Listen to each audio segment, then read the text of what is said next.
Hello বন্ধুরা, কেমন আছো বলো সবাই? আমি কিন্তু সেই আছি। আমি কিন্তু চলে গেছিলাম আমার নতুন স্কুলে, বেরি উত্তরপাড়া এপি স্কুলে। হ্যাঁ, আমার আপাতত তোমার এখানেই ট্রান্সফার হয়ে এসেছি, আর এখানেই অস্থায়ীভাবে ৩ মাস আমি এখানে থাকবো। তাই এসেই দেখি বাচ্চা-কাচ্চারা সবাই রেডি ঠাকুর বিসর্জন দেওয়ার জন্য। ব্যাস, আমিও তাদের সঙ্গ ধরে ফেললাম। আর স্যার, আমি আর ম্যাডাম সবাইকে নিয়ে, বাচ্চাদেরকে নিয়ে চললাম আমরা ঠাকুর বিসর্জন দেওয়ার উদ্দেশ্যে। আমি ওই স্কুলে থাকাকালীনও ঠাকুর বিসর্জন দিয়েছি, কিন্তু আমাদের স্কুলের পিছনেই যেহেতু বাওড় ছিল, তাই এরকমভাবে আর দেওয়া হয়নি। কিন্তু এই যাত্রাটা কিন্তু বেশ সুন্দর লাগলো।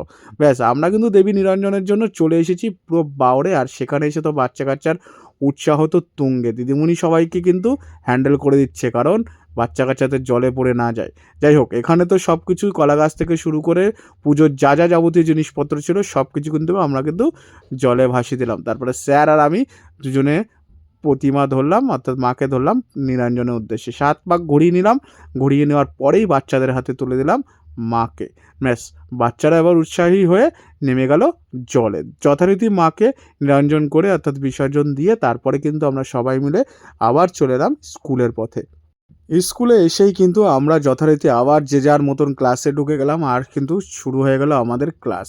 যথারীতি সময় আমাদের ক্লাস শেষ হয়ে গেল, আর কিন্তু ওদিকে বাচ্চা কাচ্চার কিন্তু মিড ডে মিলের সময় হয়ে গেল। সেদিন ছিল বুধবার, তাই নিরঞ্জনের পরপরই কিন্তু বাচ্চা কাচ্চা খাওয়া দাওয়া শুরু করে দিল। আর সেদিন ছিল ডিম ভাত। যথারীতি বাচ্চা কাচ্চা খেতে শুরু করে দিয়েছে, আর আমি কিন্তু টুক করে একটু ভিডিও করে নিলাম। নতুন দিন, নতুন স্কুল, বেশ ভালোই কাটলো আমার। যাই হোক বন্ধুরা, তোমাদের এই ভিডিওটা কেমন লাগলো অবশ্যই জানিও।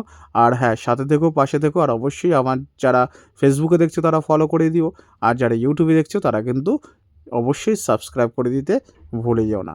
তাহলে বন্ধুরা, টাটা, বাই বাই। বাচ্চাদেরও ছুটি হয়ে গেল, আমাদের এক্ষুনি ছুটি হবে। টাটা, সকলে ভালো থেকো। Next video